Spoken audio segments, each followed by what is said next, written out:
সাদা তিল দিয়ে আমি একটি মজাদার রেসিপি তৈরি করব। এখানে আমি 5 চামচ পরিমাণে সাদা তিল ধুয়ে নিয়েছি। তারপর এটার মধ্যে অল্প পরিমাণ কালো জিরে দিয়ে দিব, তারপর অল্প হলুদ গুঁড়ো, অল্প মরিচ গুঁড়ো দিয়ে তারপর কাঁচামরিচ কুচি, অল্প নুন দিয়ে দিব।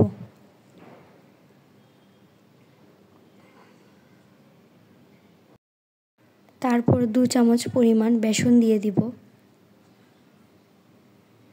তারপর 2 চামচ পরিমাণ চালের গুঁড়ো দিয়ে দিব।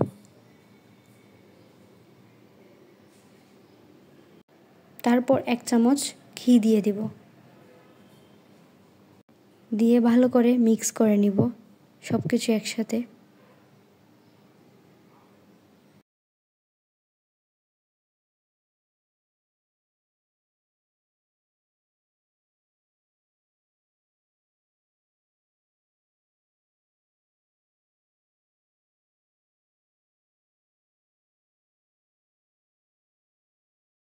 অল্প পরিমাণ পানি দিয়ে ভালো করে আবারও মিক্স করে নিব।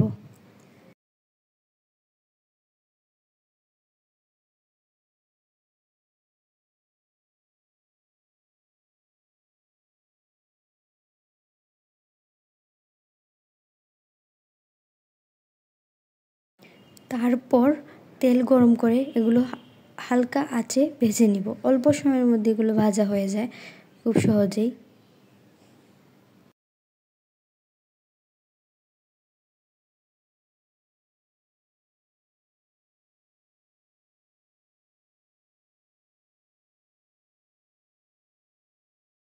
দেখুন প্রায় হয়ে গেছে আমার এগুলো, হালকা লাল করে আমি ভেজে নিব।